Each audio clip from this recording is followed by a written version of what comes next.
Assalamualaikum warahmatullahi wabarakatuh. Alhamdulillah wa syukurillah. Assalatu wassalamu ala rasulillah wa ala alihi wa ashabihi wa mawalah.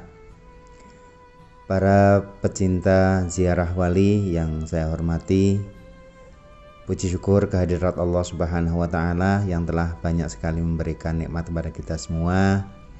Kemudian sholawat dan salam mudah-mudahan senantiasa terlimpahkan kepada baginda Nabi Muhammad SAW beserta keluarga, para sahabat, dan orang-orang yang senantiasa mengikuti sunnah-sunnahnya. Mudah-mudahan kita semua akan menjadi bagian umat yang diakuinya sehingga mendapatkan syafaatnya di yaumil qiyamah. Kali ini kita berziarah di makam aulia, yaitu Syekh Mahdum Cahyana di Desa Grantung, Kecamatan Karangmoncol, Kabupaten Purbalingga, Jawa Tengah. Makam terawat dengan baik dengan pintu gerbang menuju makam serta bangunan luas. Makam Syekh Mahdum Cahyana nisannya tidak terbuat dari batu, melainkan dari kayu jati yang sudah sangat kuno.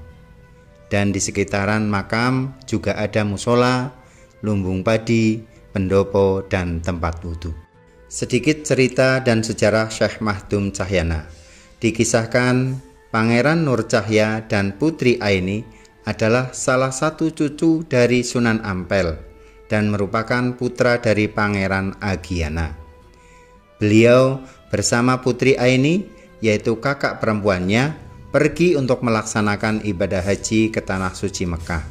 Dan dalam perjalanannya, beliau berdua singgah di Kesultanan Cirebon. Sesampainya di Cirebon, Putri Aini akan dipersuntingkan dengan pangeran di Kesultanan Cirebon.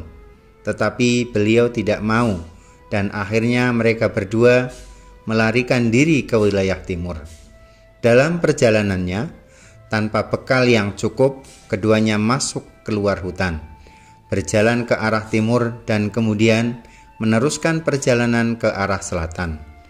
Berhari-hari perjalanan menembus hutan. Pangeran Nur Cahya membuka dan membuat jalan. Hutan lebat ditembusnya.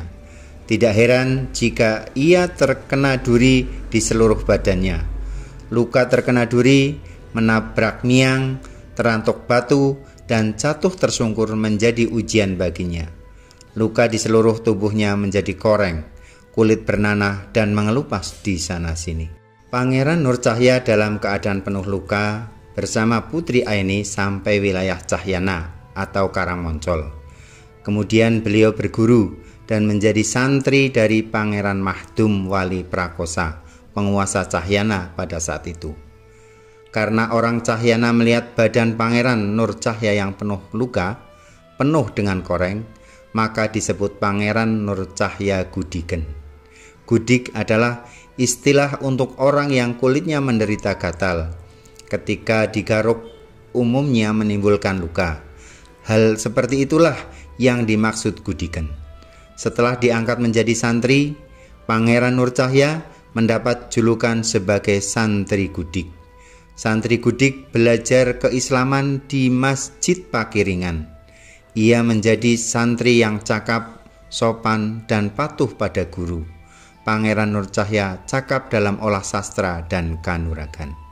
Pada suatu waktu, ketika Pangeran Nur Cahya sedang tidur dengan beberapa santri lainnya, Syekh Mahdum Prakosa, kain yang dipakai tidur Pangeran Nur Cahya bercahaya-cahaya seperti ada apinya.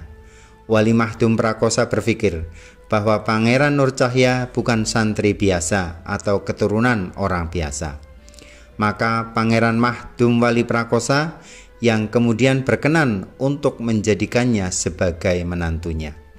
Ia dinikahkan dengan putri beliau yang bernama Pangeran Estri. Santri gudik pada akhirnya dikenal dengan nama Pangeran Mahdum Wali Cahyana dan diserai tugas untuk memimpin tanah Pardikan Cahyana. Bersama dengan Kiai Fakih, sahabat beliau mensyiarkan agama Islam di wilayah tersebut.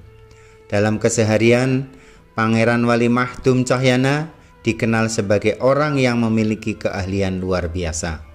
Saat menangkap ikan, beliau juga dikenal ahli dalam bidang pertanian, sehingga hasil pertaniannya luar biasa baiknya. Keahlian ini diajarkannya kepada masyarakat Cahyana. Beliau membuat lumbung padi untuk mengumpulkan zakat padi untuk dibagikan ke yang berhak menerima.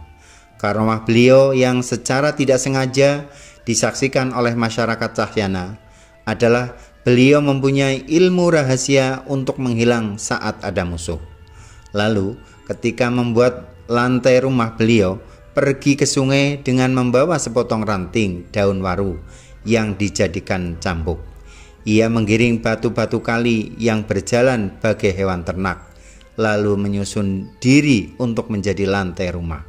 Luar biasa. Wallahu a'lam.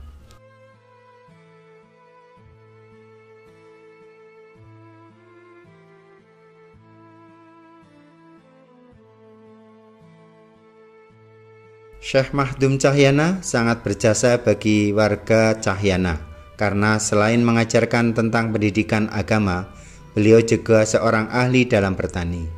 Ini bisa dibuktikan dengan sistem irigasi di wilayah desa Grantung yang tidak kekurangan bahan makanan, terutama beras. Petuah-petuah beliau yang sangat dipatuhi warga sekitar adalah dilarang merusak sungai, dilarang menjual nasi, dilarang menjual sirih, dilarang menjual kayu bakar. Dan di wilayah Perdikan Cahyana, terutama di desa Grantung dan wilayah desa Perdikan lainnya, dilarang menyelenggarakan tontonan wayang kulit. Demikian sekilas tentang sejarah Syekh Mahdum Cahyana. Mudah-mudahan menjadikan manfaat bagi kita semua, meningkatkan keimanan dan ketakwaan kita kepada Allah Subhanahu wa Ta'ala.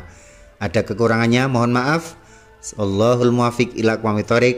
Assalamualaikum warahmatullahi wabarakatuh.